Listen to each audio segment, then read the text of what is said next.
ఇదే చెప్పింది. I mean awareness create చేసింది. ఓకే. ఇదే నా అన్వేష్ అనే వ్యక్తి. సో ప్రీవియస్ గతంలో కూడా తను కూడా బెట్టింగ్ యాప్స్ ప్రమోట్ చేశాడు. చేసాడు క్లియర్ కనపడుతుంది కదా. నేను $8 $10 గెలుచుకున్నాను, మీరు కూడా ఆడండి, పెద్ద పెద్ద కోట్లు పెట్టి ఆడకండి, చిన్న చిన్న అమౌంట్లు ఆడండి అని చెప్పాడు. సరే, అది అతను చెప్పింది లీగలైజ్డ్ గ్యాంబ్లింగ్ అనుకోవచ్చు. But if he's against all betting, ఆయన ఏం చెప్తున్నాడు, బెట్టింగ్ అగెనెస్ట్ అని చెప్పి నుంచున్నాడు జెండా. ప్రీవియస్ లో వాళ్ళ ఫ్యామిలీకి సంబంధించి ఏదో ఇష్యూ అయింది, అప్పటి నుంచి నేను బెట్టింగ్ కి చాలా దూరంగా ఉంటాను. అప్పటి నుంచి ఇప్పటి నుంచి ఏం లేదు, నువ్వు ఆపేసి ఉండొచ్చు, నీ మైండ్ లో నుంచి క్యాసినో అనేది తీసేసి ఉండొచ్చు, నీ వీడియో ఇంకా ప్లే అవుతుంది. ఇప్పుడు ఎవరు ప్రైవేట్ ఎందుకు పెట్టలను? నువ్వు పెట్టిన వీడియోని చూసి ఎంతమంది ఆడు ఉంటారు, నిన్ను కూడా వేసేయాలి అయితే, అంతే కదా. నువ్వు తీసుకొచ్చావు, నువ్వే అన్నావు, సజ్జనార్ గారిని సపోర్ట్ తీసుకుని వచ్చావు, సజ్జనార్ గారు ఉన్నారు కాబట్టి ఇది యాంప్లిఫై అయింది, నా అన్వేషణ వాళ్ళు కదా యాంప్లిఫై అయింది. చూసారు కదా. ఇప్పుడు దానికంటే ముందు వేరే వాళ్ళు చేశారు. నువ్వు ఈ ఇష్యూని తీసుకొచ్చినప్పుడు పూర్తిగా నువ్వు క్లియర్ గా నీ యొక్క బ్యాక్గ్రౌండ్ క్లియర్ గా పెట్టుకుని రావాలి. ఏం చేస్తే ఇంకా వీడియో ప్లే అవుతుంది ఇంటర్నెట్ లో, అది ఎందుకు ప్రైవేట్ లో పెట్టలేను? అది అంతే. నాన్ వేషన్ అంటే ఇష్టం ఉన్నాడు. ఓహో, నాన్ వేషన్ ఏం చెప్తాడంటే ఆన్లైన్ లో ఆడద్దు, డైరెక్ట్ గోవా క్యాసినోకి వెళ్ళి ఆడచ్చు అనమాట. అదే కదా దాని అర్థం. రేపు పొద్దున క్యాసినోకి వెళ్ళాడు. అసలు ప్రమోషన్ అనేది ఇట్లా చేయకూడదండి. ప్రమోషన్ చేస్తే ఏమవుతుందంటే, ఇప్పుడు మీరు సిగరెట్, లిక్కర్ ఉంది, అది ఫర్బిడెన్ థింగ్స్. అయ్యి ఫర్బిడెన్ థింగ్స్ కి ఎక్స్పోజర్ ఎక్కువ చేయకూడదు. అవి కామ్గా నడుస్తూ ఉంటే తాగేవాడు తాగుతాడు, పోయేవాడు పోతుంటాడు. కానీ అది తీసుకొచ్చి అడ్వర్టైజ్ చేసినప్పుడు ఏముందంటే యాంప్లిఫై క్యూరియాసిటీ, జనంలో క్యూరియాసిటీ పెరిగి దీంట్లో ఏముంటది, తాగితే తీగుంటుందా చేదుగా ఉంటుందా అని చెప్పి వచ్చి ట్రై చేస్తారు. సో అట్లా దూరంగానే ఉంచాలి, ప్రమోషన్ కూడా చేయకూడదు. మూడోది ఏంటంటే, మీరు ఇమ్రాన్ ఇది అడిగారు కదా, ఇది చైల్డ్ వీడియోస్. ఇప్పుడు రేపు పొద్దున ఇమ్రాన్ నేను మళ్ళీ నా మాటలన్నీ ఇమ్రాన్ సపోర్ట్గా ఉన్నాయేమో మరి. నేను అసలు చెప్పాను నా అబ్బాయికి ఆ రోజున అక్కడికి వెళ్ళినప్పుడు, థ్యాంక్స్ అన్న, మీరు వచ్చి మా మదర్ కి హెల్ప్ గా వచ్చారు. మాట్లాడారా మీతో? మరి ఫోన్ స్విచ్ ఆఫ్ వస్తుంది. వాట్సాప్ కాల్, వాళ్ళ పక్కన మన వ్యక్తి ఉంటాడు కదా, పిల్లగాళ్ళు ఉంటారు కదా అక్కడ, అన్న ఒకసారి మాట్లాడండి అని ఇస్తే మాట్లాడా. చూడు ఇమ్రాన్, నేనైతే మాత్రం నీకు పిచ్చి తిట్లు పెడతాను నిన్ను ఆన్లైన్ లో, మొహమాటమేం లేదు. నేను మీ మదర్ గురించి వచ్చాను, థ్యాంక్స్ అన్న మా మదర్ గురించి వచ్చినందుకు అని చెప్పాను. నిన్ను మాత్రం వదిలిపెట్టినా అన్న, మొహమ్మద్ చెప్పాను. ఓకే అన్న అన్నాడు, అంతే. ఒకటే మాట. అంటే పోలీసులు పరారీలో ఉన్నాడు కనిపిస్తాడు. దానికి ముందుకి అంటే ఇప్పుడు ఇన్ ద సెన్స్ పరారీలో, ఇన్ ద సెన్స్ ఆ పరారీ రోజే అనుకోండి. కరెక్టే, పరారీ రోజు. రేపు పొద్దున్న పోలీస్ స్టేషన్ కి పిలిస్తే ఎందుకు పిలుస్తారు? మాట్లాడి తప్పే ఉంది దాంట్లో. అంటే చుట్టుపక్కల వ్యక్తి ఎవరు మాట్లాడిపించారు అంటే, అక్కడే వాళ్ళ రిలేటివ్స్ ఎవరు ఉన్నారు, మాట్లాడుకుంటారండి. మాట్లాడుకోకుండా ఎట్టుంటారు, వాళ్ళ అడ్వకేట్ తీసుకొని వచ్చి కలుస్తారు. అందరు ఇవన్నీ ఫార్మాలిటీస్ ఉంటూనే ఉంటాయి కానివ్వండి. దానిలో నేను చేసిన పెద్ద క్రైమ్ ఏం కాదు, చేసినా నేను వెళ్తాను, ఇబ్బంది లేదు, మాట్లాడేది తప్పేంటి దాంట్లో. కాకపోతే చెప్పారు, నిన్ను మాత్రం వదిలిపెట్టిన గురువు అని అన్న. ఓకే అన్న అన్నాడు. ఓకే ఫైన్, అక్కడికి వదిలేసాం. సో అది ఇప్పుడు ఇమ్రాన్ వీడియోస్ చేసాడు అని అన్నారు, 100% తప్పే నేను అంటుంది. అప్పుడు ఏం చేయాలి?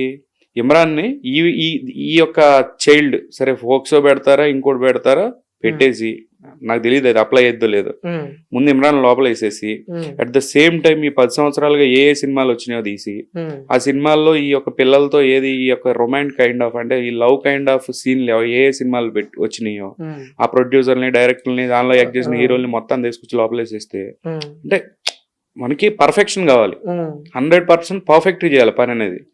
సగం సగం కాదు, ఇమ్రాన్ గడ్ దొరికాడు, లేదంటే ఈడు ఎవడో దొరికాడు, నాని గడ్ దొరికాడు, వైజాగ్ నానికి దొరికాడు, ఇట్లా కాదు, వీళ్ళు దొరికారని కాదు, వీళ్ళు ఏం తప్పు చేస్తున్నారో చూస్తున్నాం, ఇది మంచిగా వెళ్తుంది అనే స్కేల్ వెళ్తుందని వీళ్ళని చేయటం కాదు, వీళ్ళలాగా ఇంకెవరు చేస్తున్నారు వాళ్ళని కూడా వేసేయాలంటున్నా.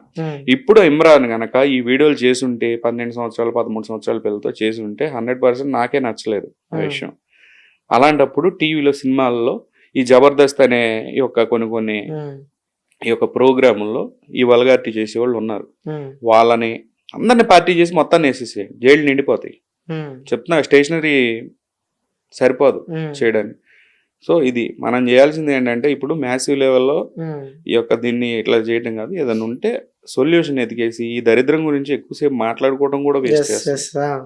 ఎందుకంటే సొసైటీలో చాలా చాలా ఇష్యూస్ ఉన్నాయి, రైతులకు కానీ లేదా ఇంకోటి అంటే ఇప్పుడు కాదు ఎప్పటి నుంచో ఉన్నాయి, ఏనాటి నుంచో ఉన్నాయి. స్టూడెంట్స్ కానీ చాలా ఇష్యూస్ మీద రీసెంట్ గా ఇదేదో మన ఉస్మానియాలో కూడా ఏదో ఇష్యూస్ నడుస్తా ఉంది. వాళ్ళకి ప్రతి ఒక్కరికి ఏవో ప్రాబ్లమ్స్ ఉన్నాయి. దీన్ని ఇట్లాంటి దరిద్రాన్ని హైలైట్ చేస్తుంటే అవి ఇప్పుడు వాళ్ళకి కూడా న్యాయం జరగాలి కదా. ఇప్పుడు 6వ రోజు 7వ రోజు మాట్లాడుకుంటాం. ఓకే, సో చివరిగా మన వ్యూవర్స్ చూసే ప్రేక్షకులకి వాళ్ళకి చెప్పాలంటే మీ తరపు నుంచి మీరేం చెప్తారు, వాళ్ళకి ఏం మెసేజ్ ఇస్తారు మీరు?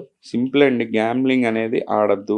ఉమ్, మెయిన్ గా ఏంటంటే ప్రమోటర్స్ కి, ఎవడైనా ప్రమోటర్ ఏదైనా ఈవెన్ ఫ్రూట్ జ్యూస్ తో సహా, ఉమ్, ఒక డాక్టర్ తో సహా ఆన్లైన్ లో మీకు ఇంటర్నెట్ లో ఎవడేం చెప్పినా వినొద్దు.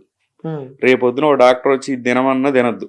ఉమ్, నేను చెప్తున్నాను, ఏమన్నా ఉంటే డైరెక్ట్ డాక్టర్ దగ్గరికి వెళ్ళి మీరు సజెషన్ తీసుకోండి. ఉమ్, యూట్యూబ్ లో నేను డాక్టర్ అని చెప్తాడు ఒకడు, ఈ రోజు యాపిల్ తినమంటాడు, రేపు పొద్దున ఇంకో డాక్టర్ వచ్చి యాపిల్ తింటే కనుక కిడ్నీల మీద ఎఫెక్ట్ పడతాయి అంటాడు ఒకడొచ్చి కాఫీ తాగమంటాడు. రెండో రోజు కాఫీ సేల్స్ ఇండియాలో టాప్ గా వెళ్ళిపోతాయి. మొత్తం కార్పొరేట్ చేస్తున్న డ్రామా ఇది.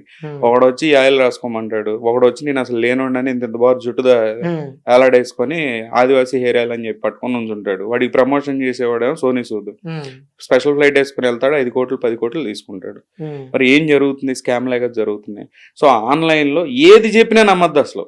ఏదన్నా పెద్దవాళ్ళు ఉంటారు, ఏదో ఊర్లో పెద్దవాళ్ళు ముసలాళ్ళు వీళ్ళు ఏదైనా చెప్తారు కదా, ఈ పసుపు పోయండి లేదంటే కారం ఆ న్యాచురల్ థింగ్స్ ఏమన్నా ఉంటే తీసుకోండి. కానీ ఫ్రూటీ తాగండి, థమ్స్అప్ తాగండి, ఇంకోటి తాగండి అని ఏది చేసినా అన్ని బ్యాన్ చేసి పడేయండి. అసలు వాటి జోలికే వెళ్ళొద్దు అనేది నా అభిప్రాయం. Not only betting, not only this, everything, every subject.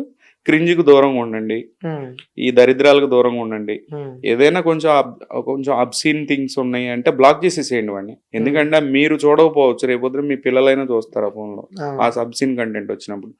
ఇప్పుడు ఇన్ కేసు ఇమ్రాన్ లాంటి వాళ్ళు ఎవరన్నా ఎట్లా అబ్సీన్ కంటెంట్ చేసినప్పుడు బ్లాక్ చేసేసేయండి జస్ట్. ఇంకెప్పుడు మీకు ఫ్యూచర్ లో కనపడదు సబ్జెక్ట్, అది బెటర్. సో వీటికి దూరంగా ఉంటే మన యొక్క వే ఆఫ్ లివింగ్ కూడా మారిద్ది అనేది నా అభిప్రాయం. Okay, super sir, thank you so much. చాలా విషయాలు తెలియని కూడా చెప్పినాయి. Thank you. సో మేబీ చాలా మందికి చూసే వ్యూవర్స్ కూడా అర్థమవుతుందని చెప్పి అనుకుంటున్నా sir. Thank you sir, thank you so much. By.